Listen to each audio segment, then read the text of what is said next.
All right, let's get into it. You're a Christian. You say that. I haven't claimed that. Oh, what is this? Isn't it called One Christian versus 20 Atheists? Okay. Is this Christians versus atheists? Don't be a smartass. Either you're a Christian or you're not. Which one is it? You're really quite something, you are. Aren't I? But you're really quite nothing. Right? You're not a Christian. Okay, I'm done with him. Bro. It's already so good. Hello there. I'm Dr. Jordan Peterson. I'm a clinical psychologist, a professor emeritus at the University of Toronto, an author, a podcaster, public speaker, and today I'm surrounded by 25 atheists. My first claim: atheists reject God, but they don't understand what they're rejecting. Okay.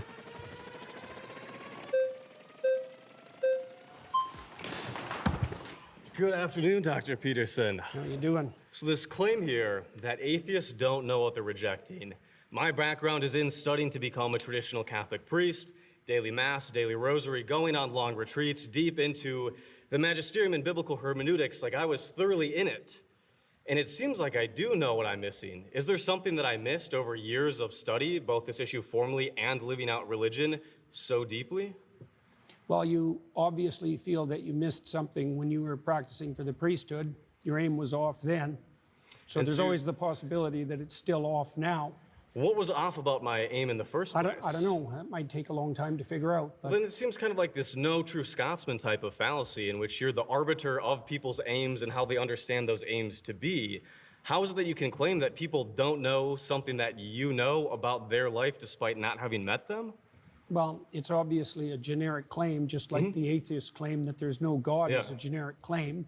In your case, it would have to be specified more, and I'm not claiming to understand what was going on in your mind, but my experience with atheists is twofold, is that they have a very reductive notion of what constitutes God, let's say in the Judeo-Christian tradition, and they've often been hurt by someone who was religious or by the religious enterprise or perhaps by God himself, so to speak, and that's left them with an animus. But I think that you have a reductive view of what atheism is. You've defined religion so broadly to include any sort of having aim in life, any sort of cultural archetypes, or having a metaphorical substrate.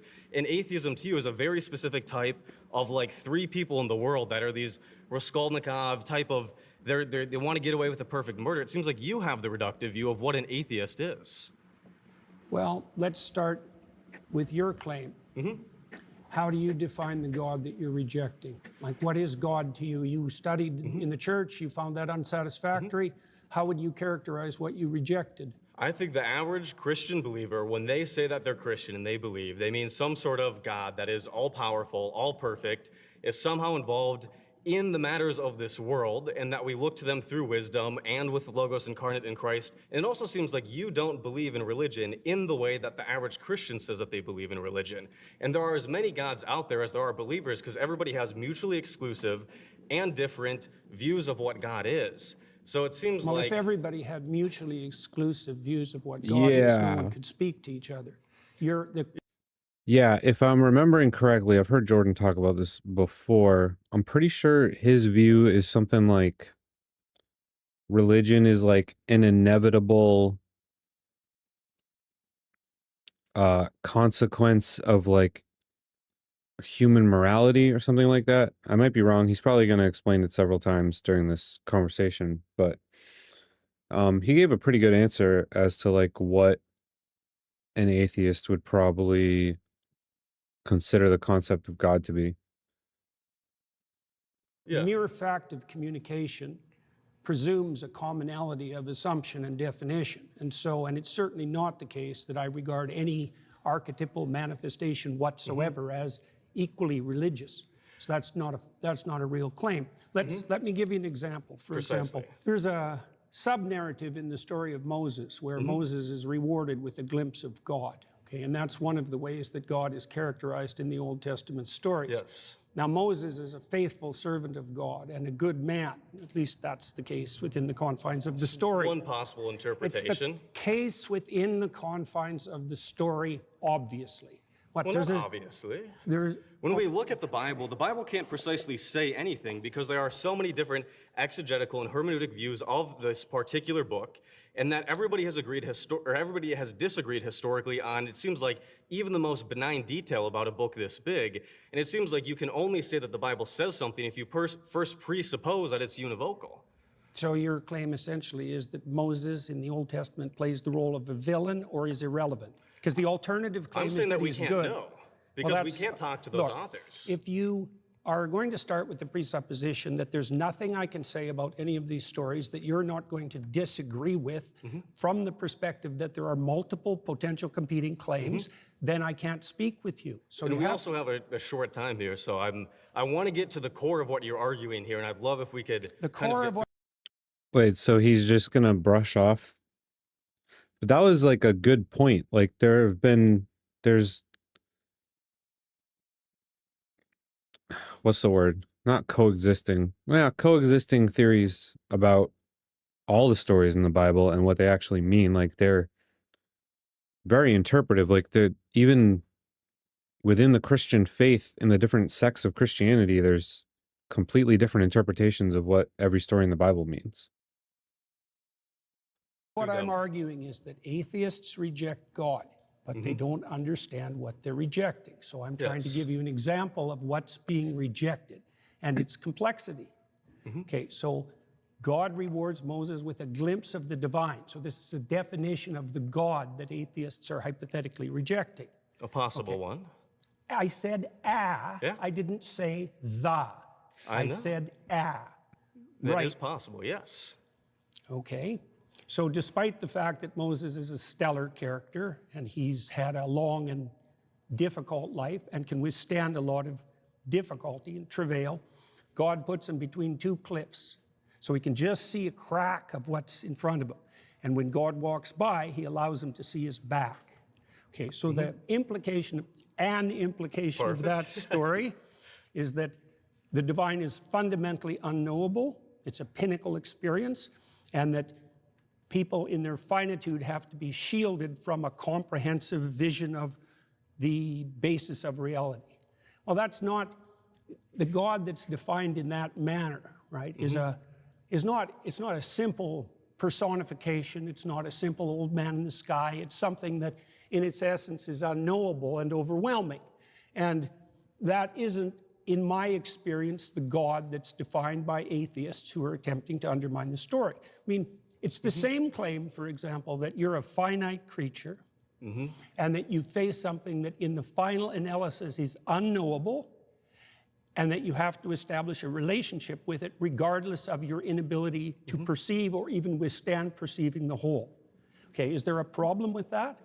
I mean, the problem is that when we look at, famously, when you've been asked, do you believe in God, the question becomes, what do we mean by God? And in the Bible, it's not even clear if the biblical authors know what God is, because Yahweh has historically emerged from an early storm god, a deity that doesn't exhaust the category of deity, and that has changed over the Old Testament. Does God have physicality? Does God not have physicality? It seems like, yes, if you define religion to mean anybody that has an aim, anybody that looks at the unknown, anybody who wants to go from chaos to order is inherently religious, then yes. But also in the same way, I could define atheist as somebody who doesn't dogmatically believe in a religion, or somebody who doesn't regularly attend religious services or belong to a denomination. To help especially the audience kind of like boil this down, there was a lot of words there. That the central claim is that we exist somewhere between the finite and the infinite. Central claim. A central claim is that we exist somewhere between the finite. Atheist is kind of a weird concept in general because, like, why is there a ideology around not being part of an ideology? Like, I just don't believe the thing. Why is that like a whole separate ideology? I'm gonna come back to that thought. And the infinite? No, Is that... I said that we were finite and we had to establish a relationship with the infinite. Yeah, then in that case, then we're all religious, but then I can do the same thing and define one particular element of atheism. It seems like we both have a reductive view of what the other side looks like, to the point where a conversation seems incoherent, and not just incoherent, but not in the way that the average Christian understands Christianity to be. Do you have a Okay, problem let's with... pause there. Sorry, you've been voted out by Awesome. the majority.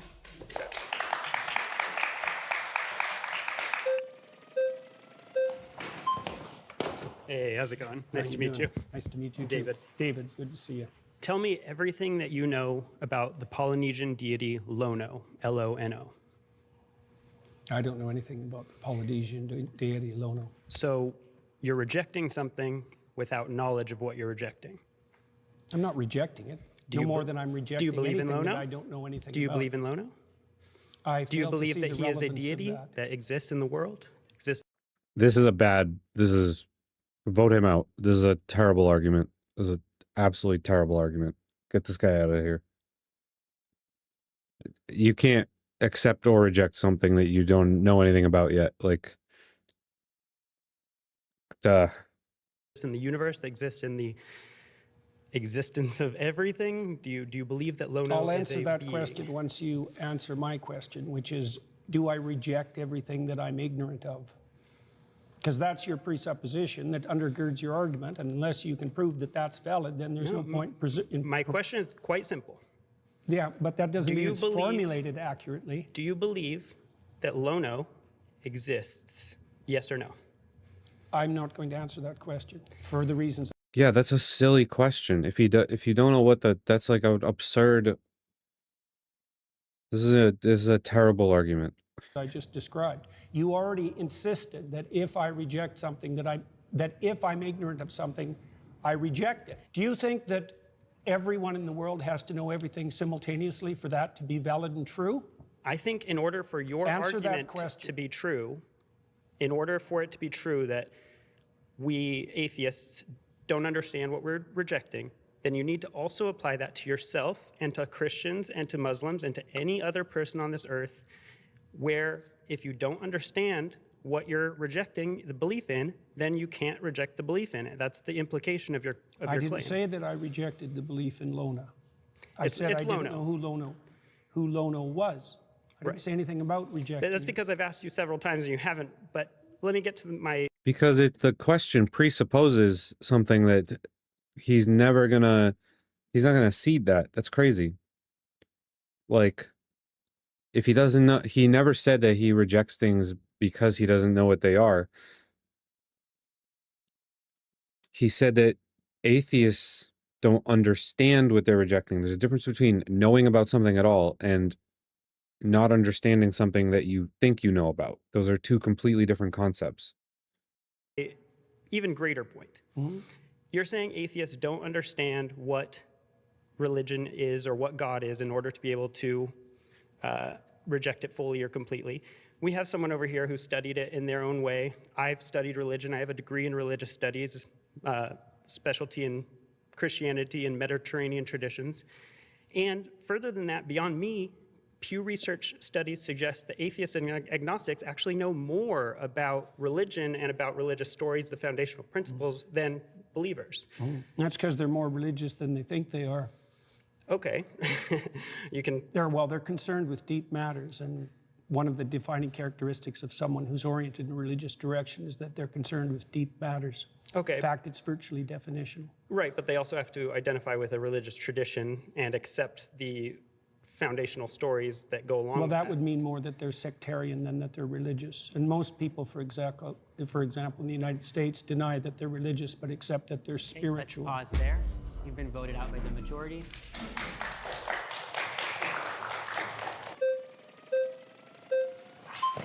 Aha!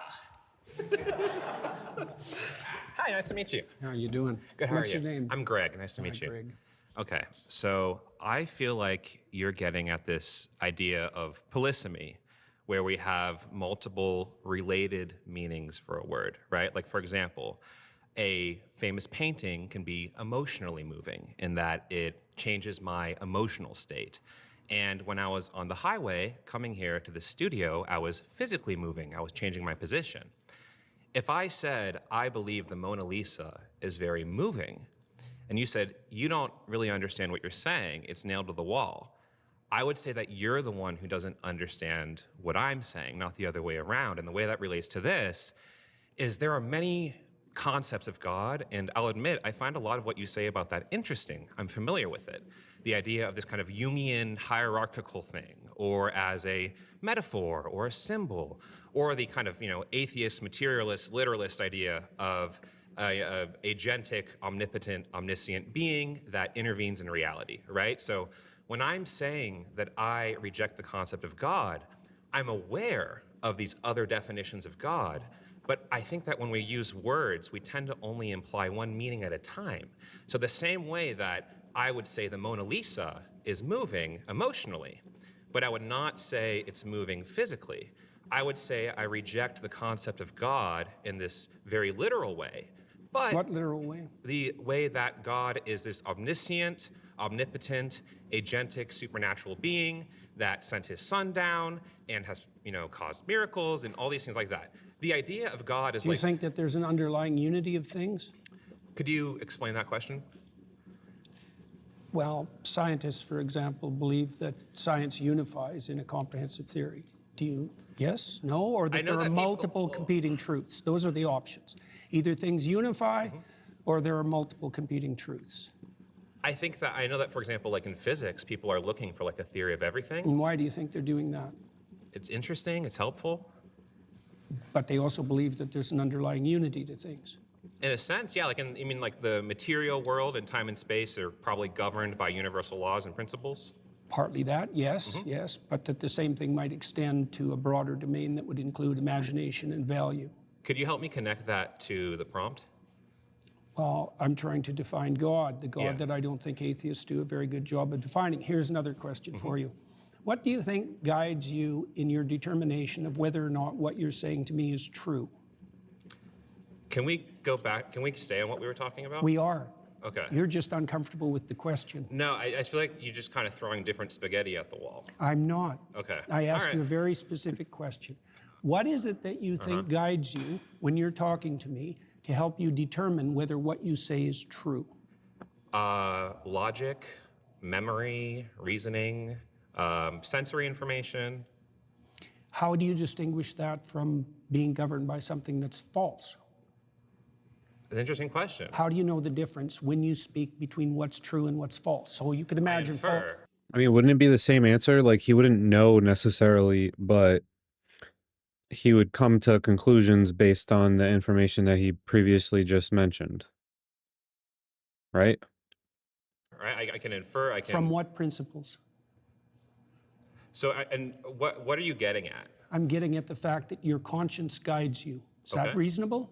Conscious is defined by my empathy and my reason are my foundational. Define it any way you want. Okay. What do you mean define it any way you want? How are you meaning it? If you're doing proprietary definitions, then you have to agree on a definition so that you're both talking about the same thing. That's like day one conversation stuff. So that's how I'm defining my conscience. Is my my conscience is my sense of right and wrong. Yeah, exactly. Yes. Yeah, Where does that come from? I would say that comes from an evolved capacity to empathize and a recognition of the benefits of engaging with and nurturing that capacity. And then that empathy is constrained and guided by reason, right? Like, for example, I am driving down the highway, there's a kitten in the road. I'm going to empathetically feel, oh my God, I want to save the kitten, but then reasonably, like I'm going to get hit by a car, right? So that's sort of the process through which I make ethical decisions. Okay, is how do empathy you constrained by reason? Do you think that people can differ in their response to something empathically? Yeah. Is there a mediating principle that can tell you one person who's empathic and another person who's empathic that disagree, who's correct? Interesting. Yeah, I mean, I think that's where we'd have to, talk it out, right? We do that in real life all the time when we have, whether that's a discussion with a friend about the right thing to do in a situation, whether that's a policy discussion about law, right? That's where we can converse with each other, think about things, explain our perspectives, and then kind of reach a conclusion, right? That I think that we do that all the time. So Elijah, the prophet Elijah, defined God in the Old Testament as the voice of conscience within. Okay. That's a definition. So you're saying by that definition of God, I see. This kind of goes back to where I'm saying initially. I'm where, not defining it. Elijah okay, defined so it. as Elijah defines It's God. defined that way in Jonah, too. Okay, so as Cardinal Newman also got defined it. it that way. As I'm sure you know many people who defined it that way, and it's impressive. You're a very knowledgeable person. I'm not trying to be impressive. I'm okay. just pointing out to you Got how it. God is defined in the Old Okay. Testament. All right. So to respond to that, I do think there are lots of interesting ways to define God.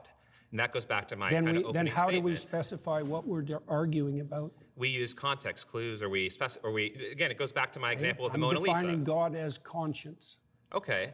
So that's interesting. Oof. That's vague.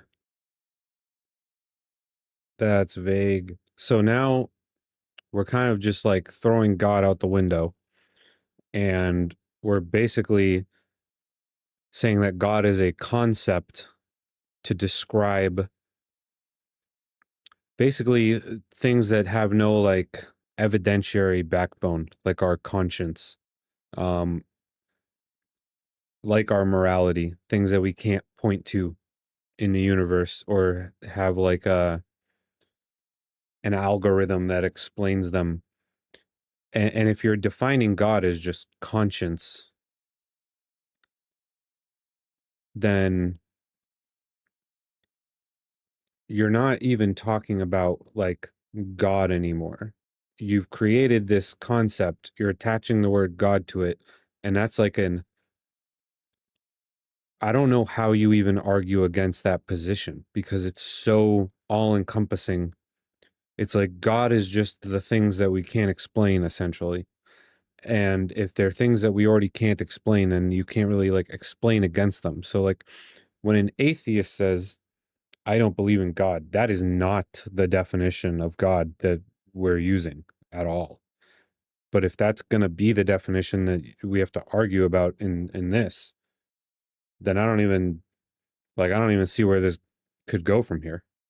But then you're kind of expanding the meaning of God. No, I'm not. That's how it's defined in the Old Testament. Okay, in so Elijah and in Jonah. Sure. So whoever, It's not whoever. Okay. Elijah is one of the Okay. major All right. Old Testament All right. prophets. All Right? right. He's equal in stature to Moses. Okay. Right. So it's not arbitrary. All right. So that is interesting, but it's not relevant to the context with which I am using the term God. It's directly relevant. Atheists reject God, but they don't understand what they're rejecting. You accept conscience as a guide, and conscience is one of the defining characteristics of God in the Old Testament. I think you're being intellectually disingenuous. In what way? Because again, I asked you if you believe that conscience guided you. You just asked me a question and then you stopped me from answering it. In this setting, you understand the way I am using the term God and belief. Not in the least. I don't understand how you're using it in the least. That's why I'm trying to define it. My definition of God as conscience is a lot more precise and oriented than your definition of the God that you hypothetically disbelieve in. It's irrelevant to the fault lines of this debate. How is it irrelevant? Because in common parlance, when we're talking about atheists, God, belief, not belief, I don't care about common parlance. I'm trying to get to something fundamental. I think your point is irrelevant to the way that people tend to use these words. Your point that there are these polysemous I didn't ideas make that of God. point. You did. I did. Well, I made a specific point that God was associated with conscience. I just feel like you kind of retreat into this semantic fog. I'm not retreating at all. I'm advancing, sir. You are retreating. Okay. All right. Well, it was very nice to meet you. Nice I appreciate to meet the you conversation. Too. Yeah. It's very brave of you to do this. Thank you. He was definitely retreating into the semantic fog. That's what he does. But if your definition of God is so broad that it's just conscience, then that's where you exist, is in the semantic fog. Like, my next claim is that morality and purpose cannot be found within science.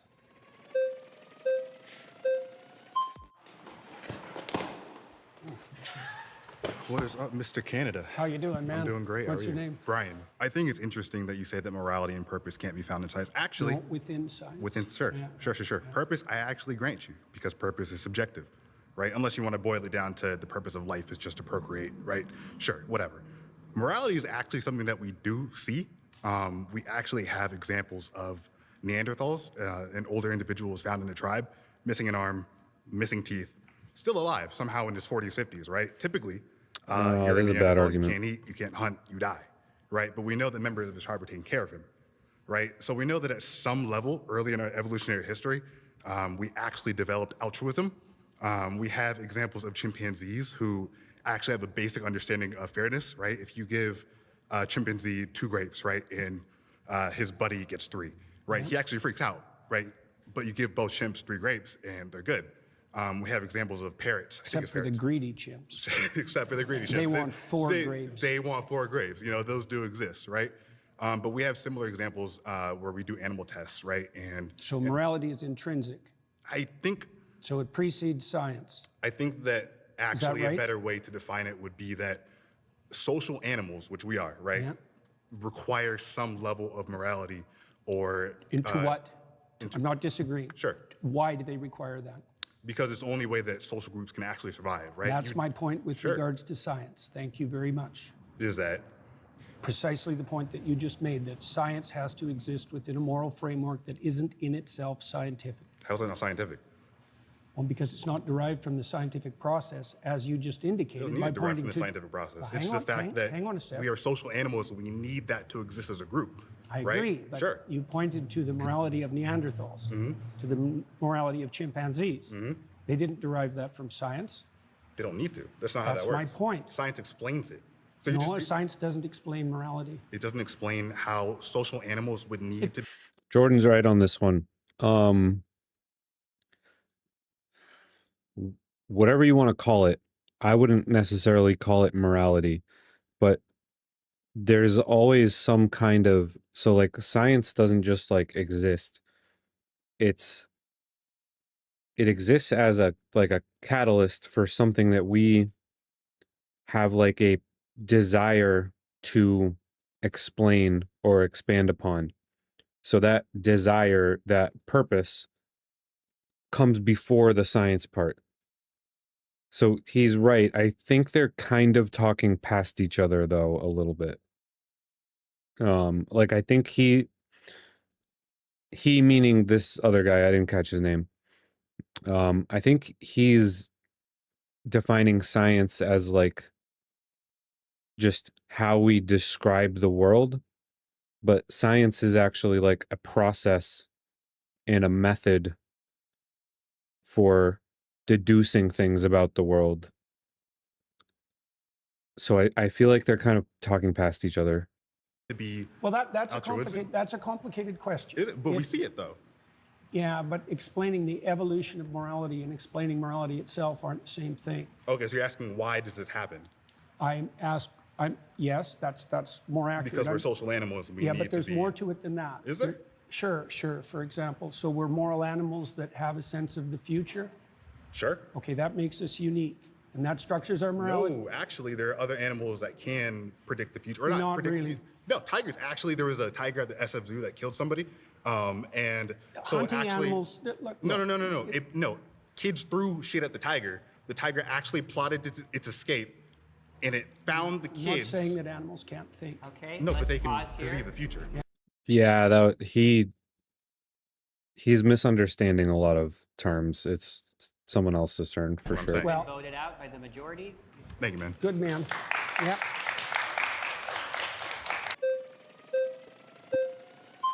Hey, Jordan Peterson. How you How doing? you doing, man? My name's Luke. Nice to meet Good you. to see you, Luke. So your claim that morality and purpose can only be found in science is a little shaky because I think that your claim is really being framed to be morality and purpose can only be found in religion. Is that how you're kind of framing it? I would say that the domain of religion is the domain of morality and purpose. Yes, Okay. exactly. And also that science is actually structured, at least in part technically, to eliminate such considerations from its purview a priori. Okay. Right? That's why we define science as value-free. But that has to be wrong because scientists have to prioritize their attention towards something before they can even engage in observation. Okay. And that act of prioritization of attention is a value-predicated act. And so I can continue. There's all sorts of things we have to assume Yeah. about science before it can take place. Okay, so what I'm specifically pointing out here is about religion in particular, since you yourself are a Christian, right? That's, people debate about that, and I generally don't discuss it publicly. Okay, I understand that. And me, myself, I am a former young earth creationist fundamentalist. Oh, yeah. So I have experience in this. I used to run a TikTok channel directed about apologetics about the Bible, specifically in the Is running a TikTok channel like a credit on like your resume? Actually, I don't think so. this type of facet with morality, evolution and such, and going back and forth with that. So in the Bible, it talks a lot about slavery, right? Yes. Yes. So in that, it teaches you how to take care of a slave. Rather than saying slavery is wrong, I think No, it it should says say that in the story of Moses. It says slavery is incorrect. It says Well, it's immoral. that's why Moses leads his people away from slavery. But why does the Bible predicate and tell people exactly how to take care of a slave? Isn't that Well, immoral? Wouldn't you say that culturally we've evolved as a species, as he said earlier about empathy? Yeah, I would say that the reason we evolved, so to speak, away from slavery was because the West was founded on Judeo-Christian morality and the Yeah. presumption that every person was made in the image of God. Wouldn't you And so say that- slavery itself became immoral, and Yeah. that was established by Protestant Christians in the Yes. UK, who then convinced the Yes. UK government for 200 years to go to war on And slavery. wouldn't you say that this is about the cultural evolution of humans in general, rather than just No, Christianity? I think it's the 'Cause- flowering of the ideas that were embedded in the biblical texts Well, across long spans of time. I feel like this is just humans editing based on the cultural evolution And what do you of mean morality. by just? Just? Yeah, just humans. Well, Mm, humans. Editing. Well, yeah. based on culture and history, right? We get better. Well, they and- did do it based on culture and history, but Yes. culture and history have their foundations too. So Well, yeah, but we're talking about slavery. So many people bolstered it based on the everyone, Bible. ex- Based on the that's- Bible, they that's looked at much it less and they true. justified it in the United States and the Deep South. They justified slavery Yeah, but based the main on the thrust, Bible. the main thrust of Protestant thought in particular was stringently Yes, against slavery, which- and it was about the only movement in the history Yes. of the human race that Yes. had an anti-slavery direction. Which was driven by humans and their Well, that's understanding one of way of morality. looking at it. Well, it depends. It's the same with women's suffrage. I mean, women's in the patriarchy. What do you mean it was driven by humans? Humans Humans. drove slavery too. Yes, exactly. Well, so there's no argument there. If slavery and anti-slavery were both driven by humans, what does your claim that they were driven by humans have to do with it? evolving There was a morality specific- based on the culture that within the society that they live. Okay, in. So fine. with I think women's that did suffrage as well happen. is a very similar topic in the Bible. There are denominations in Christianity, such as Pentecostal movement, Uh-huh. which do bolster women to be pastors, right? Which I think that's a great thing to do. But most like to disregard Mm-hmm. Where do you women. think the idea that human beings were sufficiently equal to all vote and not be slaves came from? Humans. Yeah, but so did the idea of slavery. So did the that's idea of God. Fine, but what's your Yes. point? Like, you're not making an argument. You're just saying all thoughts come from humans, Yes. regardless of the thoughts. It's not driven by a higher power. It's driven on our experiences Define as higher. humans, which is what is best for all people. Is it driven by conscience? It could be. Which conscious is also something that has evolved over time, and I think that's What's something the that does evolve in morality and empathy. Okay, I don't understand the point that you're making. My point is that God influenced slavery. People looked at the Bible and went, "This is moral because God says so." Just like women's suffrage, There's lots and of just like homosexuality. all human societies were slave owning, so you Yes. can't blame that on the Bible. if humanity decided, Oh wait, address that first. What, about All slavery? human societies were slavers, so you can't blame that on the Bible. well, you can say it bolstered it. Well, not if you look at the broad sweep of history, because it was the Protestant Christians Based in on the their UK. interpretation of the Bible, It was the Protestant Christians. which evolves over time. Let's pause there. You've been voted out by the majority. All right. Well, it was great talking Yeah, with you, nice sir. talking to you Yeah. too.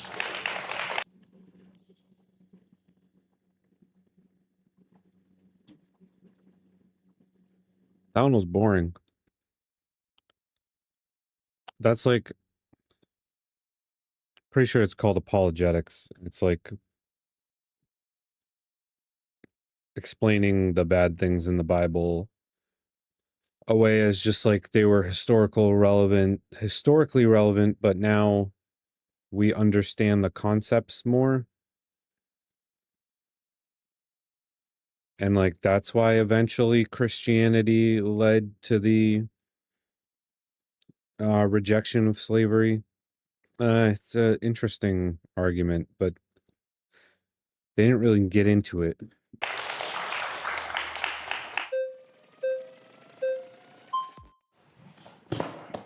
Dr. Peterson? Good to see you, man. Pleasure. What's your name? Brian. So the first thing I would like to say is I would like to engage in this discussion in a symbiotic manner. I would not like to engage where there is one clear winner and one clear loser. Emotions are activated and it ultimately comes about ego. So I'm just saying I'm really trying to understand your position, and I would just like you to really try to understand my position. Deal. Okay, sounds good. With that, if you're saying that morality and purpose cannot come from science, is the opposite of that true, that morality and purpose can only come from God? That's a way of defining it, yes. Okay. That's right, that's good. So I would say that with regard to the first, But he would call God conscience, and then it would be conscience that is where we get morality and purpose from, and then from conscience we get science also. claims say atheists don't understand what they're rejecting, because I would say by definition, God is the unity upon which moral claims are based. That's a definition, right? Okay, if there is a God, what is the purpose of life? Well, in the Christian tradition, the purpose of life is to engage in voluntary, upward, self-sacrifice so that the kingdom of heaven can be established on earth. So you're trying to make it to heaven and avoid hell. Yes, that's a good way of thinking about it. What is the purpose of heaven? Do you understand? So here's the deal. At minimum, we can get it's into the an opposite infinite. of endless suffering. How about We that? can, okay, and so should we not try to achieve infinite suffering on planet Earth? And if we can achieve infinite suffering on planet Earth without God, you mean avoiding it, if we can do that without God, then does that defeat your claim? Well, yeah, except that it doesn't. No, but you can't do it without conscience, and he's calling God conscience, so it wouldn't defeat his claim unless you're calling God a specific being, which is how most atheists refer to God. This is it's like a rock in a hard place. This entire episode is going to be like this. Circumvented my initial definition because I said that by definition, God was the unified source of morality. And so if we engage in a moral exercise... And when you're talking about morality, though, when you really reverse engineer it and you get it down to its root, you're a psychologist, it really seems like it just has to deal with motivation. People are saying there is a God, It's more specific than that. Well, so let me ask you this. So if there is a God and there is a moral code and it doesn't come at your benefit, are you going to follow it? It depends on how you define your benefit. If it's going to come at your expense, would you still follow it? If God came down and said, here is my moral code and you should follow it, but even if you follow it, you are still going to end up in hell, are you going to follow it? Well, that was the question that was put to Job and to Christ, right? Because they were required, hang on, I'm answering your question. They were required to withstand trials that would break anyone and maintain their upward orientation regardless. And they did that with the motivation of believing that this omnipotent, all-loving God would somehow turn it into a benefit. So they still did it solely for their benefit. So let's define. Hang on. Let's define benefit. Like, if I did something for your sister, would that be to your benefit? Like, how are you defining your benefit? Do you mean one of your whims gratified now?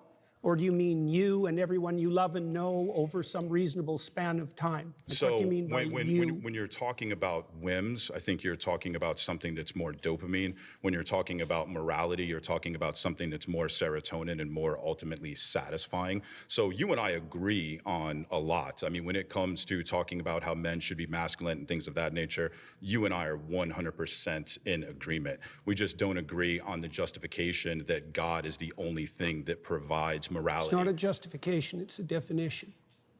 What's the difference then between a definition and a justification? I mean, it's ultimately psychologically the same thing. Well, we have to define what we're talking about before we can debate. Okay, well, right? so And here's so my I position. said that God, among other things. I'm actually a non-theist. I'm not an atheist. I believe the human condition is one of uncertainty. And what that means is that I don't believe that you can conclude there is a God with certainty, and I don't believe that you can conclude that there is a God without in the same position. Now, with that, I don't care. I still wake up every day and I have motivation to be a moral person. Define moral.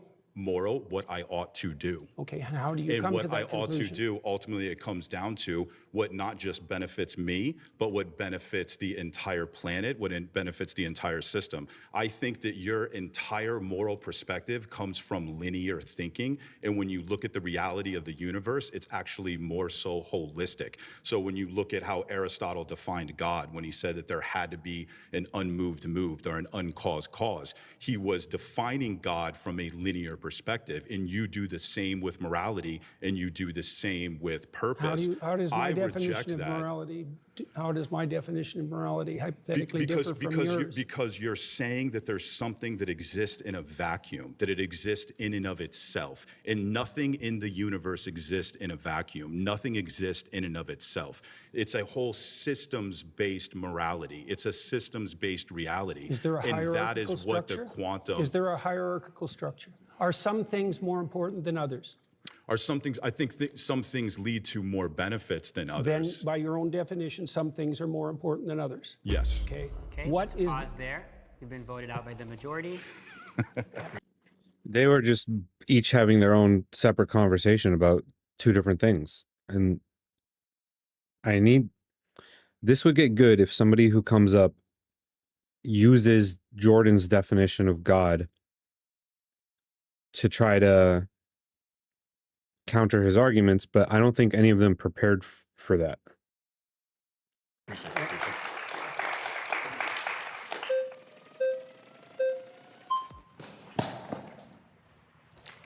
How you doing? Nice to meet you. Nice to meet you. I guess since you said morality and purpose cannot be found in science, it would just depend on like what you're referencing. If you're saying a description of your psychological preferences would be considered within science, sure. But I don't think that you have to say that it comes from science in order to be like an atheist. As an agnostic atheist, I don't know if God exists and I don't believe that a God exists. And the only ones that I would really reject would be like the all-knowing, all-powerful, all-good, perfect notion of God that plenty of Christians like prescribe themselves. So I guess How is that relevant to this claim? You're basing a position of morality and purpose in some like notion of God that isn't the same type of notion of God that typical Christians would prescribe. Your notion of God is what typical Christians? Yeah, typically when I talk to Christians, they say that they believe in an all-knowing. How about Cardinal Newman, who defined God as conscience? He's a major influence on all of Catholic social theory. How about that Christian? Sure. So do you believe in the all-knowing, all-powerful, all-good notion of God? What do you mean by believe? Do you think it to be true? Oh, come on. That's the circular definition. What Come do you on. mean? How is that circular? Parker's bad faith enough. You don't have to be bad faith back at him. Come on. You can answer that question. That's a totally answerable question. Believe. How is that circular? Because you added no content to the answer by substituting the word true and believe. I said you think it to be true. All right. So if you believe. Hey, Godspeed. How you doing tonight? You're God. Okay. So that would add a whole third definition of God to this argument. I don't know if they can handle that, man. I don't know if they're ready for that. Something, you stake your life on it. What do you mean by that? You live for it and you die for it. That's what I mean by that. It isn't something that you say. It isn't something that's associated with logical consistency. It's not declarative. It's not propositional. It's not a figment of your imagination. It's the presupposition of your attention and your action. And you're either fragmented, in which case you worship multiple gods, or there's some unity at the bottom of it that makes you an unstoppable force. Okay, so you're saying that you don't believe something if you wouldn't die for it? Not really, no. Okay. So then, how would you define belief? Something you say? Well, can I explain? Like, I could believe it is the case that this pen exists, but if someone like threatened my life, right, I would lie in order to be able to save my life, right? Like, I think you would do that too. You wouldn't lie to save your life? Don't be so sure. You wouldn't lie to save your life? How much do you know about me? I didn't lie to save my career. I didn't lie to save my clinical practice. Would you lie to like save your children, your mom, your dad? I don't think lying would save them. No, can there ever be a circumstance logically that lying could save someone? Yeah, and if you're steeped in sin, you're likely to live in circumstances like that. I'll give you an example. If you're like in like Nazi Germany, and it is the case that there's like He knows who Parker is. He must hate him. Oh boy. Jewish people in your attic and you're trying to protect them, would you lie to like the Nazis? I would have done everything I bloody well could so I wouldn't be in that situation to begin with. It's a hypothetical and it's not answerable. Hypotheticals? No, I can't answer a hypothetical like. Oh, of course you can. Come on. Come on. Hypotheticals are designed to test logic. It's not a gotcha. You can engage with the hypothetical, Jordan. Come on. That because it's far. Look, don't play games. I'm not playing games. I'm just asking if you ate it. If you present me with an intractable moral choice that's stripped of context and you back me into a corner, you're playing game. I just told you I would do everything that I could to make sure that I'm never in that situation. By the time you've got there, you've made so many mistakes that there's nothing you can do that isn't a sin. Being born in Nazi Germany and trying to protect people that you care about, like there could be a Jewish friend that you have and you want to protect them. I think you should just give up on that line of question. Yeah, like it's an easy answer. Yes, I would lie to hide them. What's your point? Like it's an easy answer. He could engage with that hypothetical. It's not that crazy. Questioning. Give up on just like trying to clarify your position? Because you don't like, are you like uncomfortable with me asking this question? It's just a basic hypothetical. Like I could ask you. It's just a basic hypothetical where you put Jews' lives at stake in Nazi Germany. That's just a basic hypothetical. Obviously you would lie. It's not even really a hypothetical. It's an actual thing that happened. It's historically relevant. Lie in that scenario to save their life, but you're like not trying to answer this question for some reason. I just told you why. Are you anti-fascist? Like, so you're Why anti-fascist? are you asking that? I was just asking, just clarifying. But like, okay, again, you're not answering this hypothetical because you know it shows that you clearly would lie to save someone's life. I'm answering it in a manner you don't find acceptable. Obviously, because I care about truth. I wouldn't be in that scenario. Obviously, right? Logically, because that's already happened. Like that's in the past. You don't have a time travel device. We're bringing this logical hypothetical up to show you that in some circumstances that do happen within the real world, you would lie to save people's lives. So your definition of truth isn't actually how we're typically using it. So what you're trying to do is you're trying to muddy the waters when I ask you, like, do you believe this? Do you think this to be true? So you don't actually have to answer the questions. And plenty of Christians don't like that because they clearly see that you don't really like want to be associated with Christianity. I can imagine that I was in a situation where the best I could do as a consequence of my previous mistakes was to tell the least amount of lie I could manage. But that would likely indicate that I had made all sorts of catastrophic errors on my way there. So you would lie to save someone's life. So again, you do believe it to be true in that circumstance, even though you like lied in that scenario. So not clearly without the context that I put it in. You were not willing to die for it. You were not willing to let other people die for it. So that's not what you see to be true then, seemingly. You're doing exactly what I said you were doing at the beginning of the conversation. You're generating an impossible, restricted, hypothetical with no precursors to back me into a corner. How is it possible? Is there something contradictory about it? Nice to meet you. Yeah, nice to meet you too. Great conversation. Yeah. My next claim is that everybody worships something, including atheists, even though they might not know it. That one is probably true, depending on how you define worship. That is probably true. Again, it's going to depend on how you define worship. If you're defining God as conscience, then you're probably defining worship as just like anything that guides your existence and your thoughts and your decisions. So under that definition, that's probably going to be true. Hi. Good work. Thank you. Hi there. I'm Zena. So I want to start off with like. Yo, if you're on the far side of this room, how do you ever get to the chair? Like, this isn't the best setup. Defining terms. Yeah. How do you define worship? Prioritize. Prioritize. So. Oh, thank you. That was good. How do you define worship? And he basically gave the definition that I was expecting him to. So almost like having a preference over something rather than the other. It's a hierarchy of preferences. Yeah. And you use it to direct your attention. Right. So whatever you're attending to, you're worshiping. Right. So I've kind of become a little bit familiar with your idea of like this value-laden hierarchy. Yeah. Right. And you kind of posit that at the bottom of this hierarchy, or you could call it top or bottom, I suppose. Right. At the bottom of this hierarchy, this foundational priority in your life is going to be considered God. That's Is that right. correct? Yes. Right. I'm trying to imagine a situation in which could there be that someone has a priority at their foundation that is different from someone else's? Oh, definitely. Right. So we can have different conceptions of God. That's why we fight. Right. So essentially, there's not one God, but there are multiple gods, and these gods exist in some realm of truth. It's true that this person has one God and it exists. Yeah, probably better to think about it as multiple values, but that there's a hierarchy of values with something at the bottom. Right, but at the bottom is God, and That's a definition, yeah. Yeah, so at the bottom is God, and there can be multiple people with different conceptions of God, and they're each valid in being called God. So there are multiple gods that exist. It depends on what you mean by valid. So far, so good, but it depends on what you mean by valid, because I would say that some foundational conceptions don't play out when they're implemented. So if you put the wrong thing at the foundation, you end up in hell, for example. That's what happens in totalitarian states. Okay. Yeah. So you're saying... So they're not all equal. Like, all foundational principles are not equal, even though they might be equally foundational.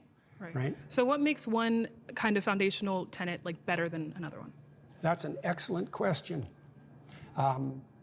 Iterability. Imagine that you play a game with someone and you're a kid, and it's fun. So then you play again and again and again. So repetition. It's playability across multiple iterations. So then you have a friend, and a friend is better than having a game. Right? So that's one. Breadth of application is another. So if it's just for me now, it's not as good as something that would be benefit to both of us across time. Right. So we're explaining like characteristics that can be applied to like these types of like foundational values. But why is it that this iterability makes it better, and what does better mean? Well, one hallmark of better is likely to be selected voluntarily. Right. So it's invitational. Another descriptive kind of quality. So we're talking about characteristics that in some type of system with a goal, an output being like, we could maybe say happiness, right? Or some type of harmony. Harmony, yeah, right? That's better. Not happiness precisely, because it's too short term. Exactly. So as someone who is an atheist, right, I can explain that within a system, there are things that we can... Andrew's position is interesting. I do believe he has a more like objective view of God. I don't know if he would just say that God is conscience.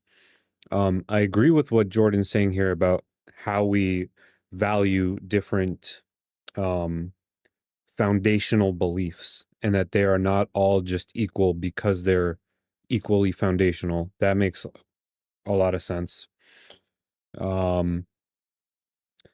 Now, as far as the last point in your comment, yeah, Christianity generally, I won't say Christianity, I'll say the values that we generally associate with Christianity are generally better for society. I mean, anything's better for society than socialism. Not anything, but it's close to the bottom, for sure. Yeah, I'll go that far. Can see it's better or worse to meet this goal or meet this output. But what we're interested in, though, is what could make these things, regardless of any system, right? Well, imagine that you set up a system and you implement it, and it produces the opposite results to which you intend. Oh yeah, that's not a good system. Exactly. Right, so the foundational principles are lacking, because when you implement them, the game degenerates instead of moving towards the aim. Right, so we're talking about within a system. When we talk about something being moral, right, just absolutely moral, it means that without a system, right, this thing is simply moral with no reason. Like, stance independent, this thing is good. So I'm trying to figure out if such thing can exist. And if so, do you believe that these things are moral in of themselves, like self-evidently moral, or are they moral in accordance with the system? I can't define them any more accurately than I already did, really. Okay. In regards to morality, when we talk about the divine, when we talk about God and religion, these moral tenets and religion, right, and God exists as good because it is God, right? So it's self-evident, right? Without any kind of goal or output, this thing is good. So I want to figure out how. There's an element of that that's true. So for example, in the story of Job, Job is unfairly tortured in consequence of a bet between God and Satan. And so Job is emblematic of someone who's being hurt for no apparent reason. Okay, so Job's response to that is that he refuses to lose faith in himself, and he refuses to lose faith in the ultimate goodness of being. Okay, and those are axiomatic decisions. They're not exactly evidence dependent because he is suffering. There's an arbitrariness in that that's reminiscent of what you claim. So I'm essentially trying to figure out, do you believe that something can be good, like stance independently, something that can be good? I don't know what you mean by stance independent. Okay, so you mean independent of people? Independent of people, we can use that, or more so, I want to be more specific. Something that can be good, right, regardless of any end goal. It's just good. No, I think good is tied up with goal. Goal, okay, I completely agree. So in a sense, this is why. That's why the religious goal in Christianity is the establishment of the kingdom of heaven on earth. It's goal dependent. Okay, right. So it's in reference to a goal. So, or the goal would be the imitation of Christ. Someone's goal, right, can be something that doesn't encompass being in congruence with God or being with God. No, the thing that they want to be in congruence. Oh, right, okay. That's right. That's right. That's good. That's great. The thing they want to be in congruence with is fundamentally equivalent to their God. So what makes someone a Christian and what makes someone not a Christian? What makes like that's what I'm trying to figure out, because that's a good question. Yes. Yeah, well, probably the deepest answer to that is willingness to shoulder your cross voluntarily and trudge uphill regardless of circumstances. Okay, so someone can have. It's just such a broad, vague, well, it's not vague, but it's a very broad interpretation of Christianity and God. And when your interpretation of it is so broad, the way Jordan's is, it's really hard to argue against it. At that point, you would have to just be arguing definitions. You'd have to say, well, that striving for purpose and the putting your cross and maintaining course, etc., that's not Christianity. That's just the thing we've described. And if you're trying to argue against God, against Jordan Peterson, then it's not like you can argue against his definition of God. You would have to just say, what you're defining as God, there's no purpose to calling it God because it is just consciousness and we can just call it that. He's kind of put himself in this position that like you can't get a grasp on. Like he just would keep slipping out of your hands because the definition it just encompasses like the basic movement of humans towards a thing. But he's describing that as Christianity, and he's describing the motivation to move towards the purpose of that thing as God. So, like, if this is the definition of God, then maybe there is a God, sure. If you're using a more sort of colloquial, like, societal general definition, then that's something that you could argue against. But he's created this thing that you almost can't really argue against. It's very interesting. Have a God, because in your definition, your first preference, that is God, right? So someone can believe in God, right, and not be a Christian, right?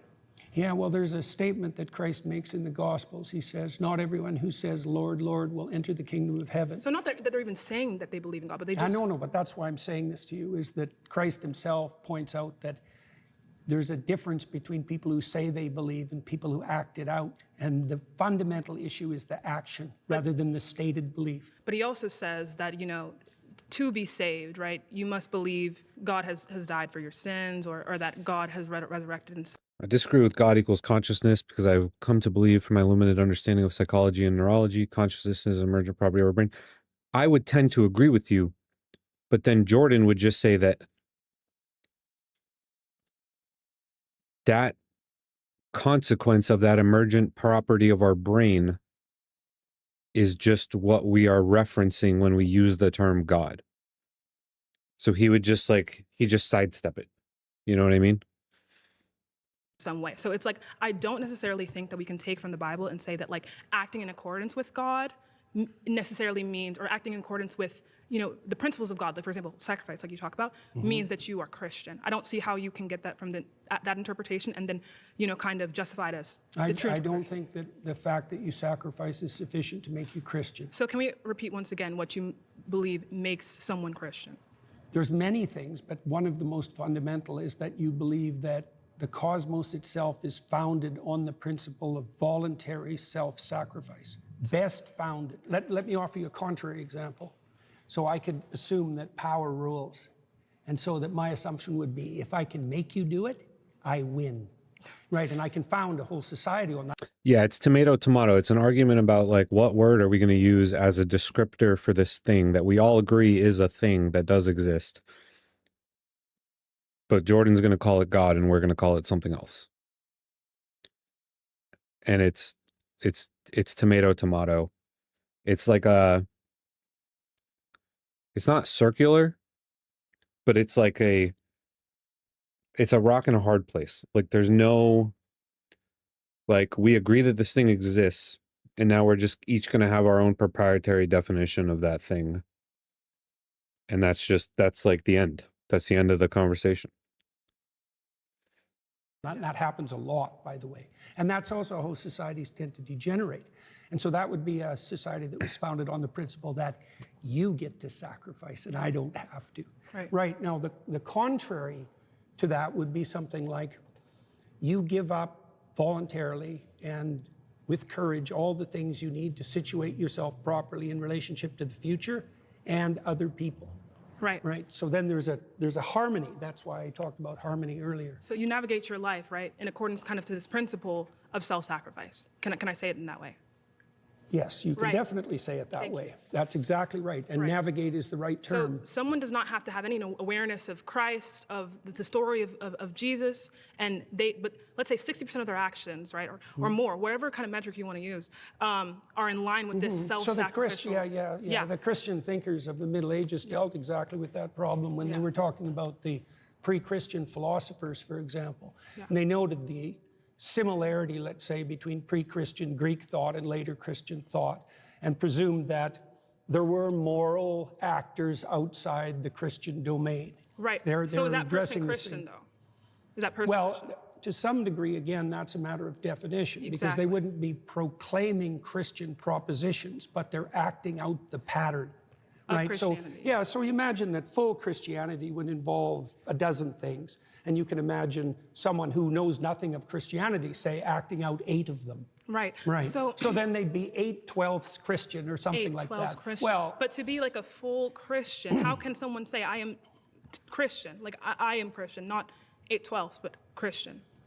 Well, I hesitate to do that personally, because I think it's the kind of goal that you be very careful about proclaiming. The technical. But belief is not necessarily, to be mostly Christian, belief is not necessary. 8/12s or, you know, right? Well, it depends on what you mean by belief. See, because I would say that acting out the pattern is the deepest form of belief. Now, you could add to that what you say. So, you know, maybe in the optimal situation, how you act and what you imagine and what you say, they're the same, right? But she's about to get voted out, and she's like definitely the smartest person that's talked to him so far.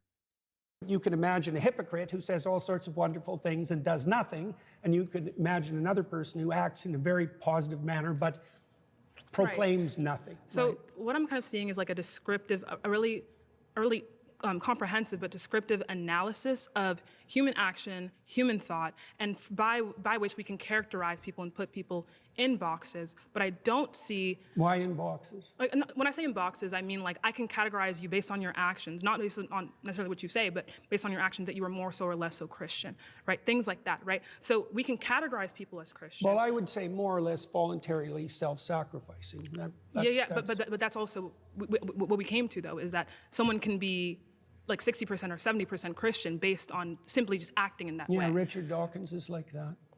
I watched that debate. Let me pause there. You've been voted out by the majority. Very good. Thank you so much. Really, very thoughtful. Yeah, she was really good. I'm surprised they voted her out. Well, she did get longer than almost everyone else. They let her stay for a long time. They voted Parker out. Oh, actually, no, Parker didn't get voted out. He got timed out. But he was, I think, in the process of getting voted out also. Hey, Dr. Peterson. Oh, okay, this is the kid from the intro that pissed off Jordan. So we're in for a treat right now, I think. How are you doing? Danny, nice to meet you. What's your name? Danny. Danny. You're saying atheists worship things or people or places, whatever. Can you be very clear about your definition of worship again? Attend to, prioritize, and sacrifice for. Okay, that's it. That's your understanding of worship. Well, I could flesh it out, but that'll do for the time we have. Okay. Do Catholics attend to Mary? Yes. Okay. So do they fit that description of worship? Yes. So you would say Catholics and other people that revere Mary, like the Eastern Orthodox tradition, worship Mary. Well, they might not put her in the highest But place. you would put it that way. No. You just said it. Now you're taking it back. There's now? still a hierarchy. Okay, there's a hierarchy, but within the There's something at the top. All right, you can worship things Mary below. is quite a ways up the hierarchy, but not at the top. Let's go over your definition of worship again. What's your definition of worship? Stan from South Park? I concur. Attend to. Attend to. Prioritize. Do Catholics sacrifice for. What do Catholics attend to? Do they prioritize Mary over all other human beings? No, I didn't say overall, did I? I didn't add that to my definition. You understand? I said there was a hierarchy as well. You attend to So you can attend to something trivially, or you can attend to it deeply. Okay, now you're adding stuff to the definition. But your original definition... I added the hierarchy part at the beginning. Are you familiar? Just didn't understand it. Are you familiar with the Immaculate Conception? Why is that relevant? Because you go to a Catholic church, don't you? Or you've attended recently. You're interested in Catholicism, aren't you? Sure. All right. Are you familiar with their doctrines? Somewhat. Okay, you're Their familiar. doctrines are very How do they deep. regard Mary? Why are you asking me that? Because you're a Christian. You say that. I haven't claimed that. Oh, what is? Yeah, he very specifically... He agreed that he was interested in Christianity. He did not, at any point in time, actually say he was a Christian. I know it's the title, but... Is this Christians versus atheists? I don't know. You don't know where you are right now. Don't be a smartass. Well, and I mean, either you're a Christian or you're talk not. to you if you're a smartass. Oh, either you're a Christian or you're not. Which one is it? I could be either of them, but I don't have to tell you. You don't have to tell me. I was under the impression I was invited to talk to a Christian. Am I not talking to a Christian? No, you were invited to. I think everyone should look at the title of the YouTube channel. You're probably in the wrong YouTube video. You're really quite something, you are. Aren't I? But you're really quite nothing, right? You're not a Christian. Okay, I'm done with him. Wow, what a fucking prick. What was the point of that? To just make yourself look bad? What was the point of that? Who is that kid? He sucks.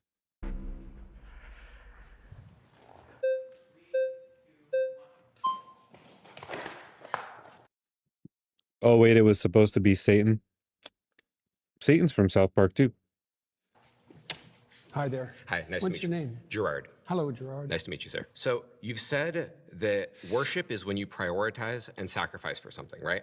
Yeah. Okay. But there's a hierarchy in there. Sure. So I prioritize and sacrifice for my wife more than I would prioritize and sacrifice for a random person on the street, right? Probably, yeah. Presumably. Do I worship I don't know. my I've wife? seen some pretty bad marriages. Assuming a good marriage, are you saying I worship my wife? I'm trying to define worship. Well, that's what I'm asking. So prioritize and sacrifice. I do the those higher things. it is in the hierarchy, the more what you're doing is akin to worship. But even in your trivial acts of attention, you're prioritizing and partaking in worship, even if you don't know it. So I am And it's partly, well, with regard to your wife, say. So why do you value your wife? You do value your wife. I love her. So I prioritize and I sacrifice for her. Right. So that's within the confines of love, let's say. Sure. What else does it serve? What else does what serve? Your love in your marriage. I mean, I am married to my wife because I love her. That's also why I prioritize and sacrifice for her. I certainly wouldn't think I worship her, and I don't think anyone else would make that. I'm Are you trying to making make that a claim? definition. Okay. Yeah, that there's a hierarchy of attentional priority, and as you move up it or down it, depending on whether you think about it as a pinnacle or a foundation, you move more towards worship. Right, so even the small things, I'll give you an example. Imagine you go on a date. Well, and imagine that your aim is a long-term relationship like a marriage. Okay, now imagine that your aim is short-term sexual gratification. Your pattern of attention is going to vary during the date, depend on your ultimate end. That's the hierarchy. The way that you attend to your wife is dependent on your ultimate aims, even if you don't know it. So at what point is it worship? Because it sounds like you're saying It's worship is almost a shades. spectrum, right? Or it's not a binary. It's not a. It's kind of like that's a good question. When It's is like when is it worship as opposed to just I love my wife? the closer you get to the top or the bottom, the more it's more like How worship. close to the top? Because I don't think I worship anything. And if you're saying I have to hit a certain threshold for it to be worship, it is possible I don't worship anything then, right? It's not possible that you don't worship anything. What do I worship? Because you wouldn't attend. Well, love. So you think I apparently. worship love? Do you attend in consequence of love? See, I'm trying to define something. What do you mean worship? I told you what I meant. What do you mean? So I mean, something you worship is something that you have a reverential view for in a manner in which you believe it to be a. Oh, it's the boring definition word salad again. That, like, if you don't agree on a proprietary definition or any definition, then you're not arguing the same thing. So he's saying, I don't think I worship anything. And Jordan's like, well, do you satisfy the definition of worship that I've put forward? Which he does. But now he's just being like, well, I don't worship anything though. But that's because he defines worship in a completely different way. And this has been happening the entire episode, basically. Above and beyond normal things you like you So do you presumably have worship that God. attitude towards your wife? I have that Do you attitude. privilege her compared to other women? Of course I privilege her compared to other women, but I don't. What if my ultimate end is barbecue? Well, then, what do you mean? Is your ultimate end to become barbecue, or is your ultimate end to barbecue stuff? Worship her. Nor does she worship me. By the definition you just offered, yes, you do. Because you just offered a definition that involved prioritization and elevation. Well, and thinking that she is divine above and beyond what a normal natural phenomenon can be. Not other women, no, beyond any human being could ever be. I will prioritize her over any other human, but I don't think that she is some You're supernatural making the assumption that only the thing at the top or the bottom has anything to do with worship. And I'm saying that's not true. It's a hierarchy of prioritization. And there's either something at the top or the bottom, depending on the metaphor, or you're fragmented and confused.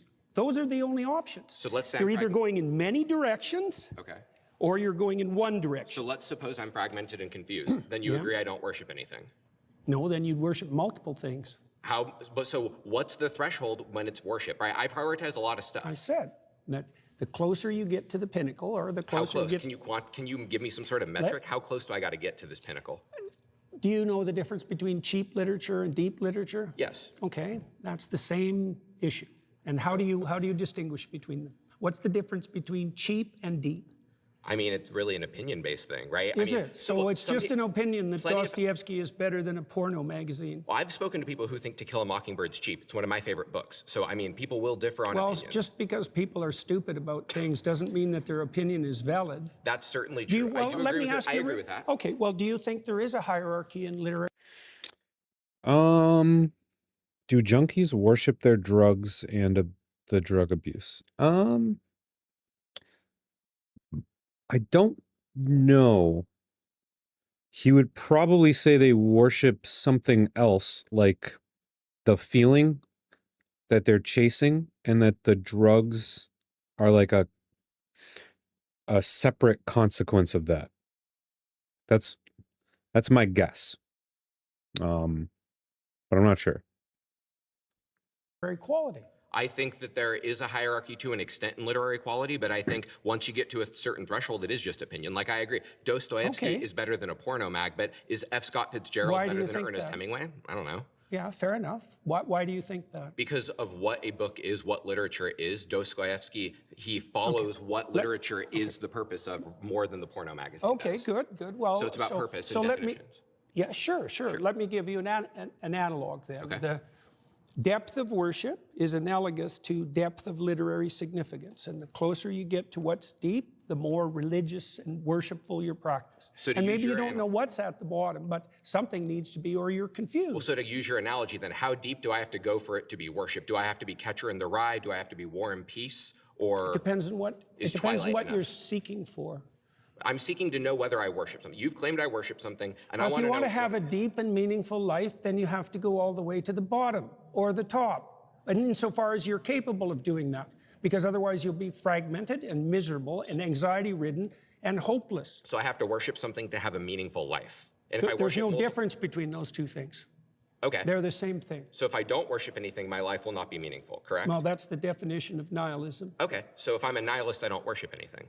That's true. And then you... Oh, okay. You just said everybody worships something. I think you've just agreed there is a class of people that doesn't. Well, they're incoherent in their worship. And hand gestures like that aren't going to help. All right. Yeah. Well, okay. Look, They're if you're incoherent and fragmented and aimless, which is what happens if... Hand gestures like that aren't going to help. Proceeds to gesture wildly with his hands. your objects of worship are unstructured and chaotic, then you're going to be anxiety-ridden and without hope. That happens. That's a technical argument. But there's happy nihilists. Oh, there are. How do you explain that there are happy nihilists then? Because Well, you just said they the can't mere be. fact that you state that there are happy nihilists doesn't make it true. Like, what's your evidence that, how do you measure nihilism and how have you associated it with happiness? And what's your definition of happiness? And have you compared them to religious people? Because if you do, by the way, it's clearly the case that religious people over the long run have better mental health. It's a well-documented fact in psychological literature. Sure. So your claim is just a claim. It doesn't stand on anything. So you disagree? Wouldn't a nihilist not even like purport to a concept of happiness? Hey, up three, welcome to the chat. Peace be with you also. Yeah, I don't know. Would a nihilist even have a concept like that? I don't think so. Agree with the claim that there exists even one happy nihilist? I didn't say that. Okay, would you agree there exists at least one happy nihilist? And Disguised, welcome to the chat, man. How you doing tonight? He used mocking hand gestures. Yeah, I understand that the hand gestures were different. I just thought it was funny that he, as soon as he said the hand gestures thing, he immediately started doing the sprinkle hands. The universe. It's not a question that has any meaning as far as I'm concerned, because it depends on what you mean by happy, and it depends on the duration that you're trying to calculate over. Now and then there's probably some deluded soul who thinks he's a nihilist who's momentarily pleased with himself. But as a long-term strategy to deal with the future, to get along with yourself and with others, it's sadly lacking. That's why Nietzsche warned that when God died, as he announced in 1850, that people would be flooded with pointless, anxiety-ridden, hopeless nihilism. And that was what would attract them to, for example, to the false gods of totalitarianism, which is exactly what happened, because everybody worships something, even atheists who think they don't. Aren't there unhappy Christians or devoted believers? So worshiping something is neither sufficient nor necessary for happiness then? Well, terrible things can come your way regardless, and that does happen, but it's the case that even when circumstances become deeply troublesome, that how you're oriented makes a big difference. So I'll give you an example. So the book of Job deals with the issue of unfair suffering. So Job is a good man who has everything taken away from him in the most painful possible way. To settle a bet, right? With Satan, yes. And so he makes the axiomatic presumption that he won't lose faith in himself or in the spirit of being itself. And that helps him remain calm and forward-looking through his time of trial. Doesn't he absolutely curse God? Oh. No. His wife tells him to do that. All right. Thank you. Thank you, sir. Yeah, good. My final claim is that atheists accept Christian morality, but deny the religion's foundational stories.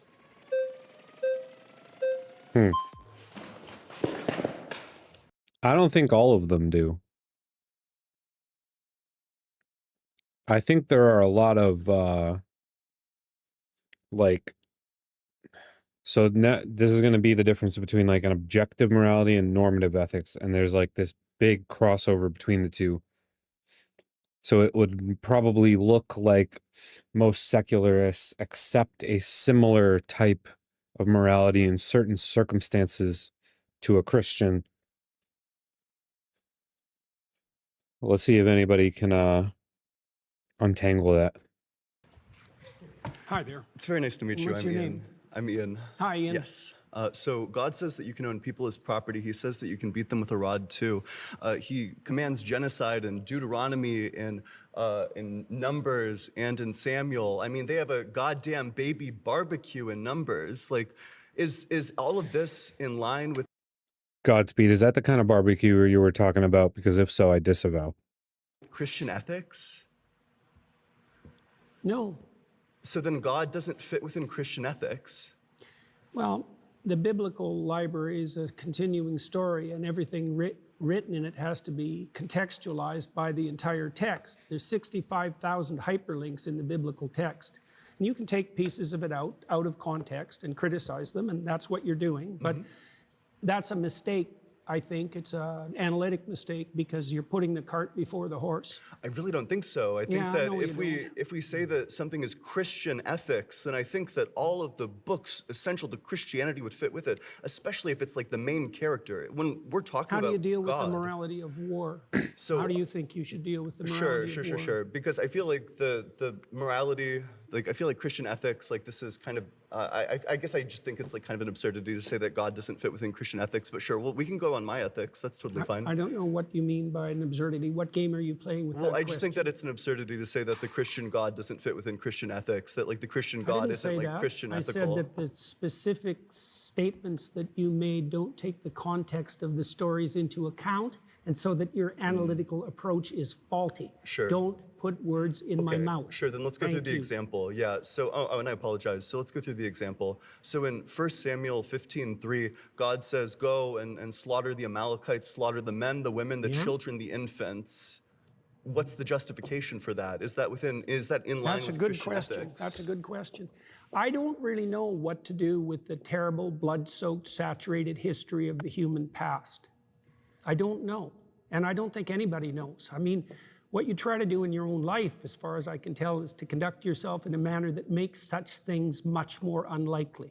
I totally agree. We're all saddled with the problem of the catastrophes that got us here, aren't we? Yeah, but this one was commanded by God. That's the problem. Yeah, That's well, what differentiates it from anything else, is that this one, it's God do you saying, think that go there's and ever do this such a thing? atrocity. Do you think that there's ever such a thing as a righteous war?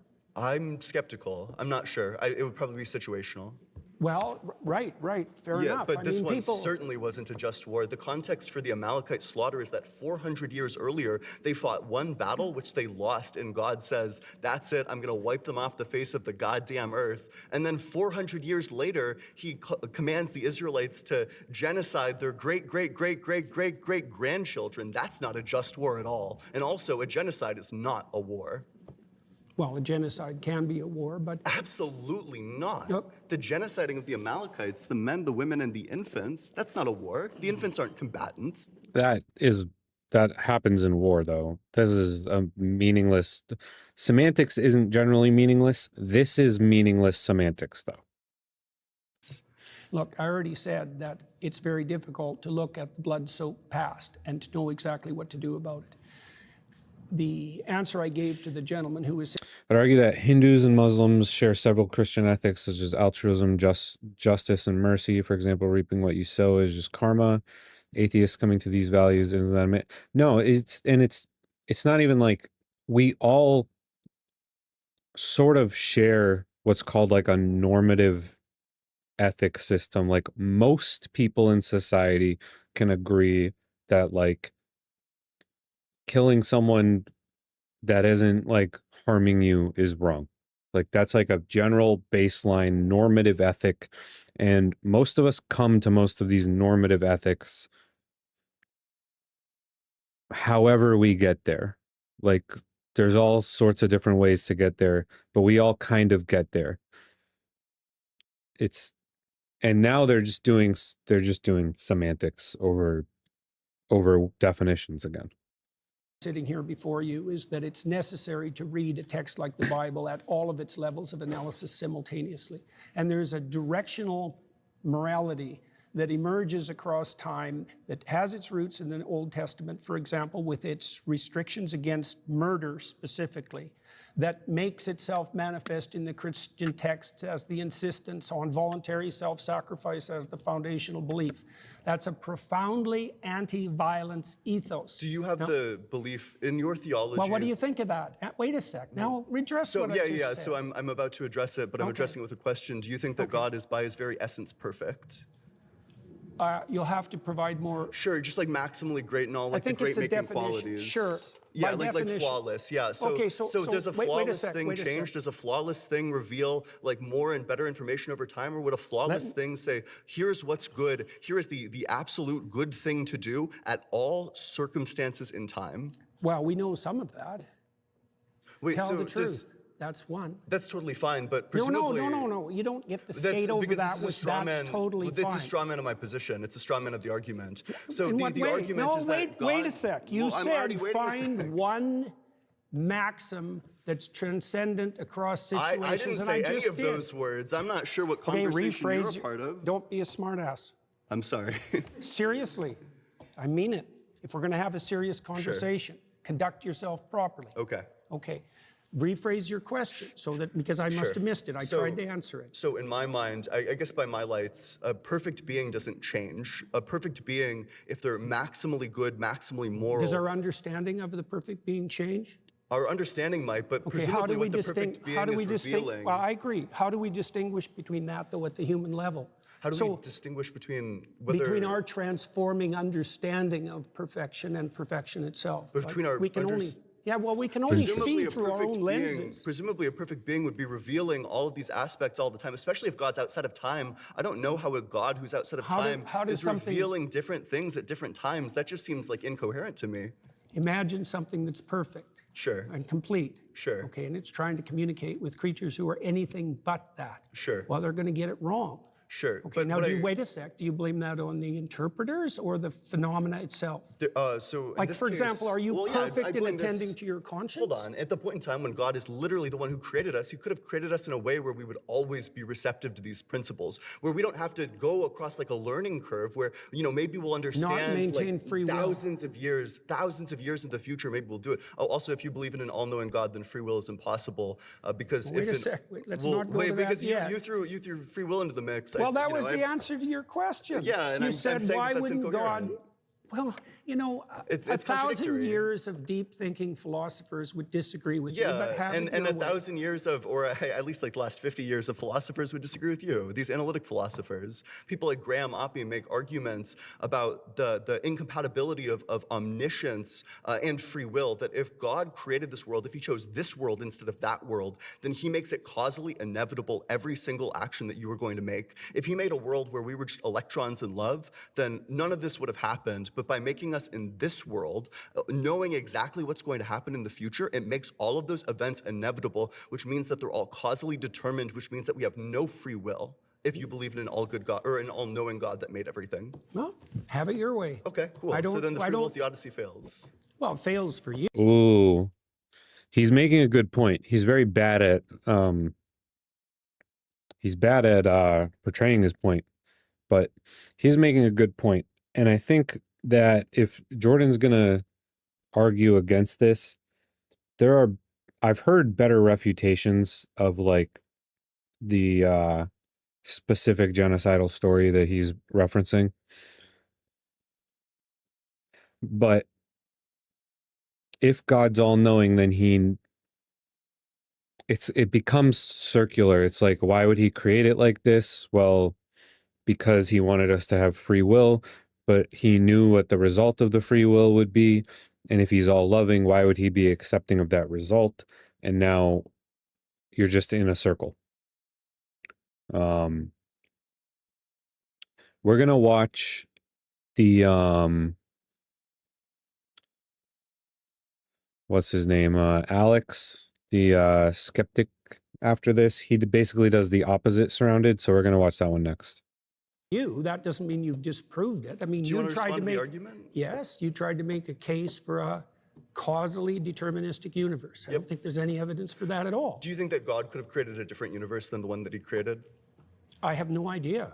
Okay, so then there's going to be a double bind, right? So either he couldn't have done it, in which case he lacks a power, or he could have done it, in which case we don't have free will, because he chose this world instead of that world, making the events of this world instead of that world inevitable with his infallible knowledge. I don't understand where you're headed. Well, it just means that the free will defense fails. Like all this, under your view, if you want to have it fail, no problem. I don't know why it's relevant to the issue we're discussing. Do you acknowledge that under your view, free will doesn't exist? No. Oh, then do you want to respond to the argument? You'll have to phrase it more clearly okay. so that someone like me can understand it. Yeah, gotcha. So God already knows in advance everything that's going to happen, which means that by making this world instead of that world, everything is inevitable, which means that God's act of causing this world instead of that world. Inevitable doesn't mean determined. It's causally inevitable if God chooses this world instead of that world. Doesn't make it determined. Causally inevitable means determined. No, it doesn't. Absolutely, yes, it does. Well, have it your way. Okay. That's not the case.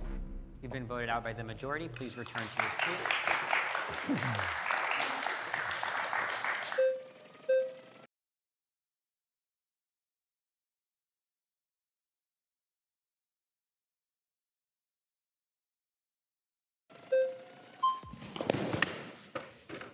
Jordan, nice to meet you. Very zippy. What's your name?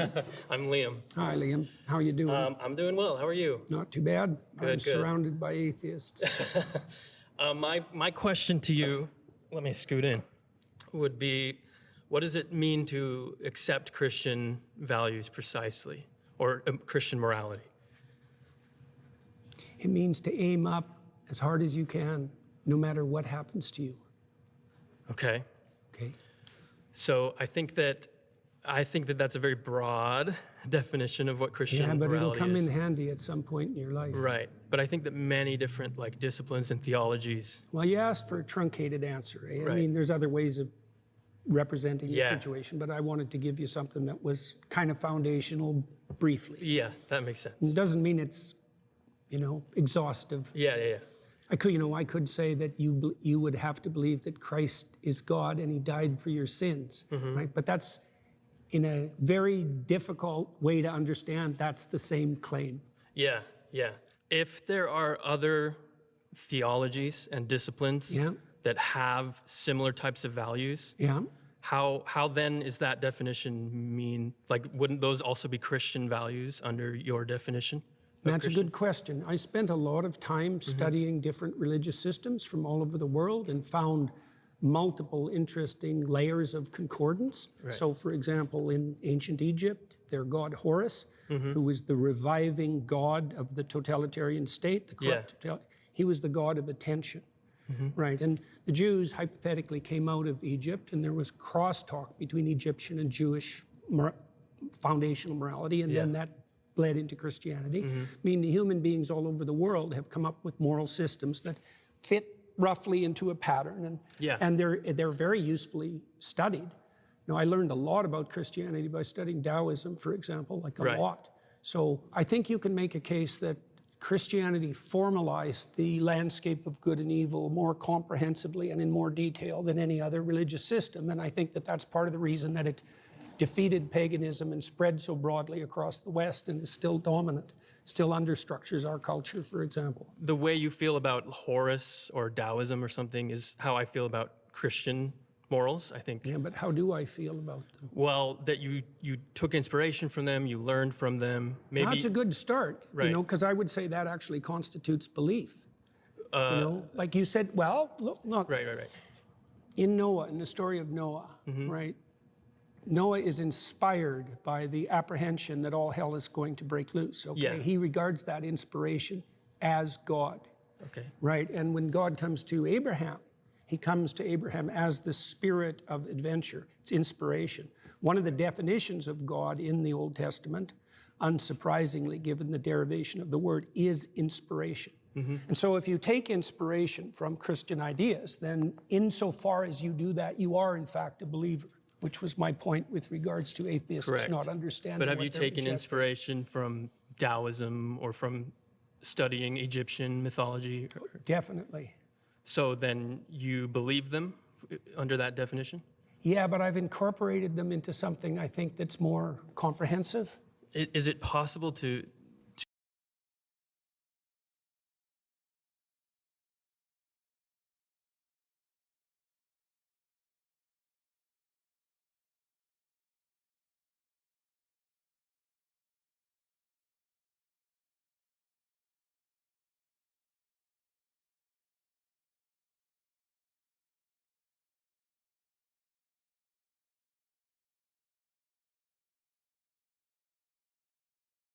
to take inspiration and to appreciate the teachings without being a believer in their truth claims?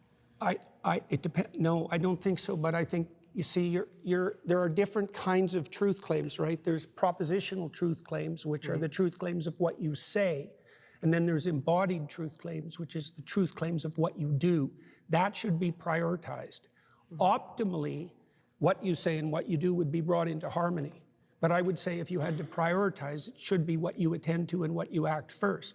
And that's what Christ actually says in the Gospels, because he points to the Pharisees, for example, who say all the right things, but don't do any of the right things, and points out very clearly that that's not acceptable. I don't know that the Christian morality, those principles originate in Christianity, because you brought up other things that predate Christianity that you can very closely tie connections to. Well, I don't think they do originate precisely. I mean, Right. I don't think the Christian claim is exactly that they originate in Christianity. So if I'm right? living those values, how is it that I'm living the Christian values and maybe not the Egyptian values or something else? Well, that you one brought of up? one. Pause there. You've been voted out by That the was majority. good. That was good. Yeah.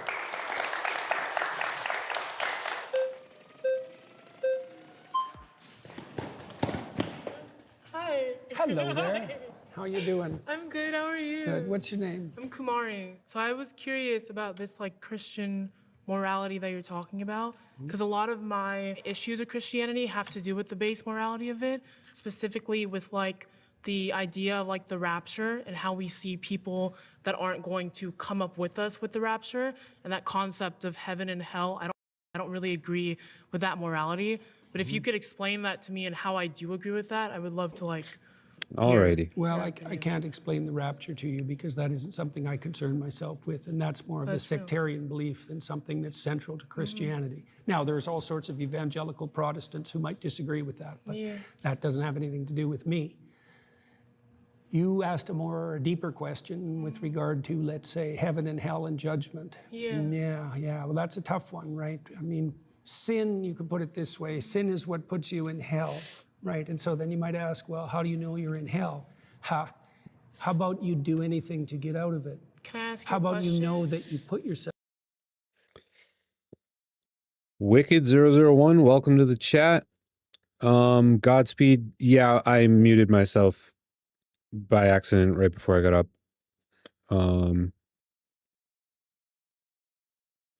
And yeah, carry on.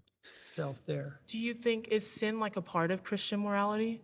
What do you mean exactly? Sin as Like a part? the It's missing concept the... of sin? Okay, Yeah. it's derived from an archery term, and it means to miss the target, right? And so it presumes that there's such a thing as a central target and that you can miss it in many ways. And the consequence of that will be your life will be ridden with anxiety, your life will be pointless, And what people if will I, turn like, against you. don't believe in sin at all? Well, do you believe in error?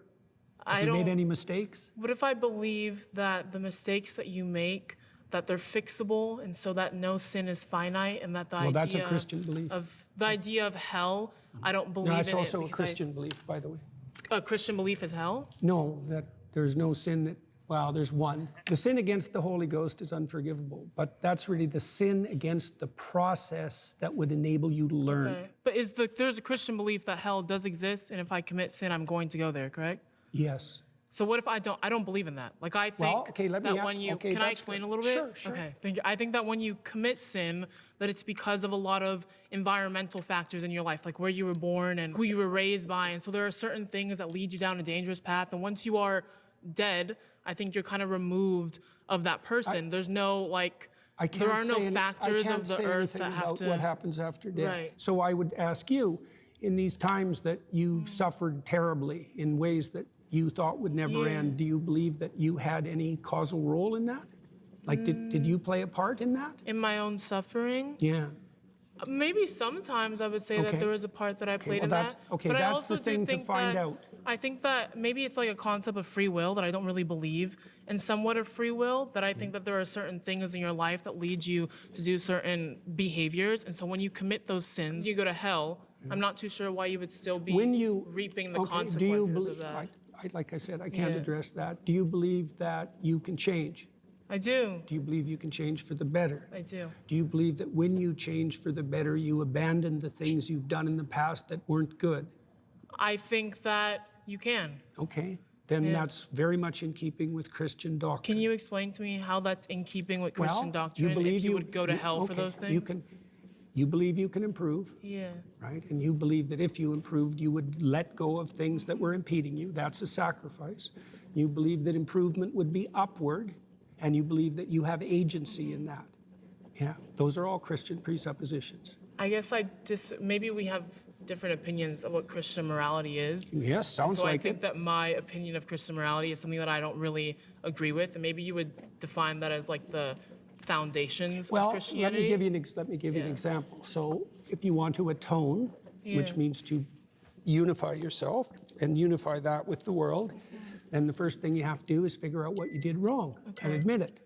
That's a confession. Yeah, if you define all morality as Christian morality, then he's created, like, the way he frames all these definitions, there's not really a way to like attack them. The goofy haired fella kind of got close to the right argument, but Jordan didn't really know how to respond, so he just started like brushing him off, which kind of a bummer. I was hoping he would engage with that a little bit more. But I think we're getting to the last part, which is, if I remember correctly, he gets to pick one person to argue with until the end. Good. Thank you. So nice to meet you. Yeah, nice to meet you too.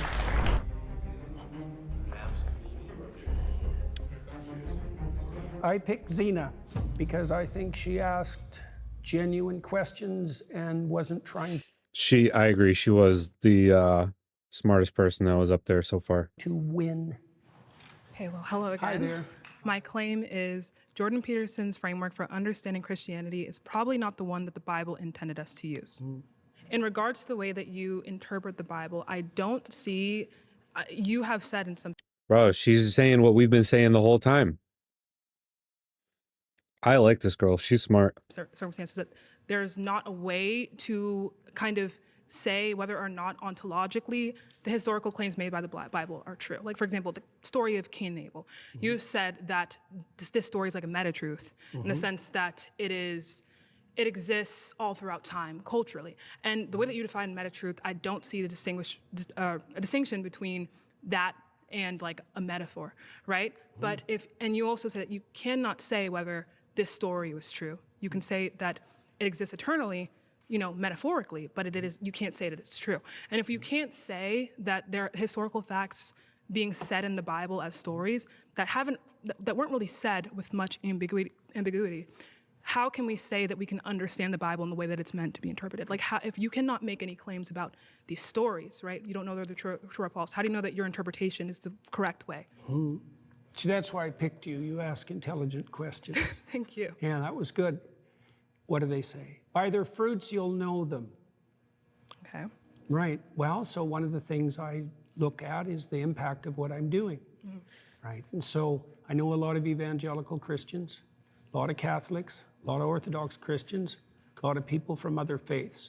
And Hey, now watch it with the simping. I mean, I agree, but watch it. they've told me, like many of them, that they found my interpretations very helpful and that it deepened their faith. And so that's interesting because I wouldn't have necessarily expected that to be the case. And I've also talked to thousands of people who've told me that they came to understand the foundational stories of their culture better as a consequence of listening to me, and that they did everything they could to sort out their lives and that it worked. That's many different pieces of evidence that all converge on something like the practical and conceptual utility of my approach. Now, is it the same? There is a lot of approaches to biblical interpretation historically, and what I'm doing is possibly less new than you think. Yeah, I want to make a claim on whether this evidence is enough, right, to substantiate whether or not your interpretation is going to, be more plausible, right? Be the most plausible, because in regards it's an open question. Yeah, right. You bet. So in regards to how we interpret the Bible and how we see the Bible, something can add value to someone's life. An interpretation can add value to someone's life. Interpretation can connect you to your conception of what your faith is. But if it's the quote unquote interpretation that God does not intend, that can lead to a plethora. That's certainly the case. That's why the medieval Christians were so. Hey, Fred Business, welcome to the chat. For real, self-control, brothers. Yeah, gotta just be chill, guys. Gotta be chill, okay?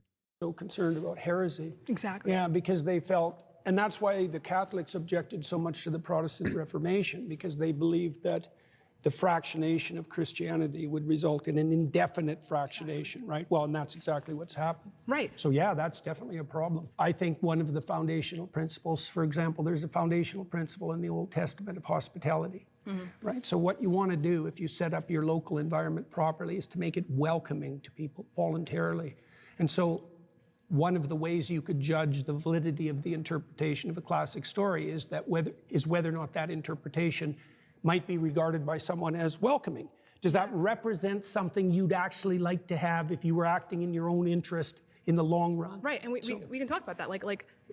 Protect you from fear might be another one. Exactly. So we can talk about how these interpretations of the Bible, if they kind of resonate with us. And I think that can in some case be some kind of evidence, oh, this might be true, but I think we need to ask, is evidence damning, right? Is this evidence certain, right? Yeah. So, but I do want to look at, again, the consequences and our understanding of this interpretation once more. So we look at, again, the story of Cain and Abel, and we say, yeah, so I believe this is a meta-truth. I believe that this story is resonant throughout cultures.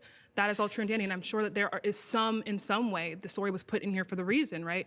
To tell us about, fights between brothers. But also, you can't say I do know or I don't know that this story is false or true in an ontological, historical sense, as a historical fact. Were there two people that were specifically referenced? Okay, I don't think that's knowable, but I'm not sure why it matters to you. So the reason why it matters to me is because we need to know how we should interpret the things that the Bible says, and the many ways. Right, but if we interpret sometimes poetry, sometimes history, sometimes fact, but sometimes for example, metaphor. The reason why it's important, right, very important, is because, for example, we can talk about something like God says, I believe it's 1 Corinthians 15:17, something about how belief in God specifically as someone who resurrected or as someone who died for our sins is important, right? But we have to look at, if we can interpret that as just you have to believe that God is a symbol of sacrifice. That is different from believing that there was an actual person named Jesus Christ who died on the cross for our sins. True. So if you believe one and not the other, that can be the difference between you going to hell and you going to heaven.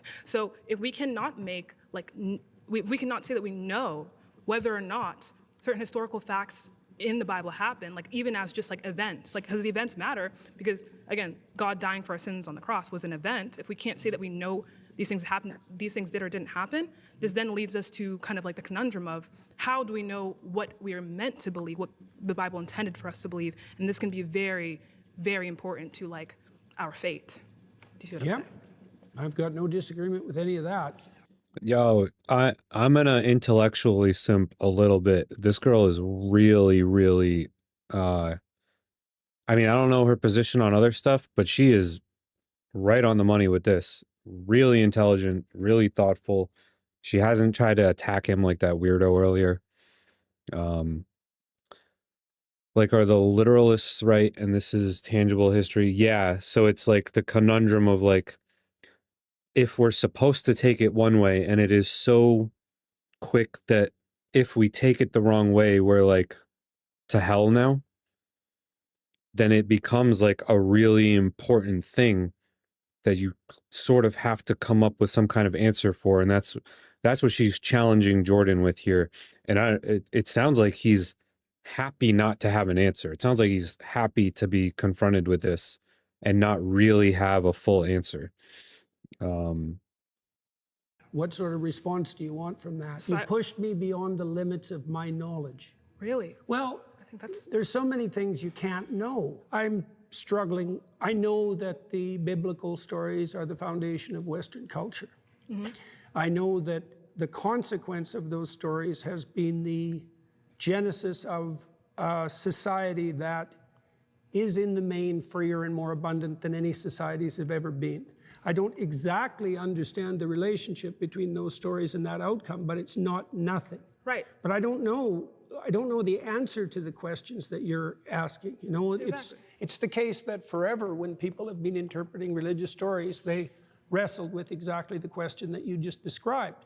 When is it fact? When is it poetry? When is it music? When is it metaphor? When is it ritual? When is it time-bound? But what I'm saying is that your interpretation of the Bible, if you cannot tell us, again, if these historical events happened or not, that can be deciding factor in if someone is like damned to hell for eternity or if they go to heaven, right? So that's why I don't concern myself so much with that particular question. You know, like that would be something that would stem more from an evangelical viewpoint. And I'm not putting that down, by the way.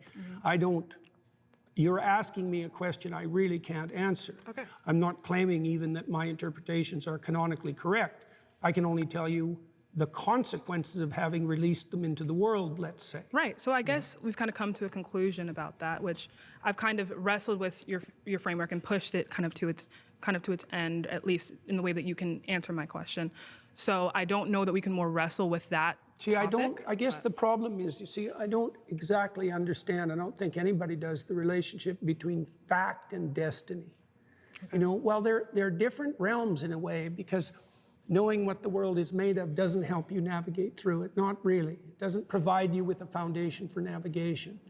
But knowing the facts of the world is obviously useful. And the relationship between those two things, part of that's the mystery of Western civilization and the continued competition between science and religion. To bridge this kind of understanding between fact and destiny is like an important question that the burden is on Christianity to answer, and specifically interpretations of Christianity. And if we can't do that, why is the burden on Christianity? Because it posits, right, that this interpretation, right, is going to be a way to understand God. But if it's faulty, right, that can what evidence would you accept?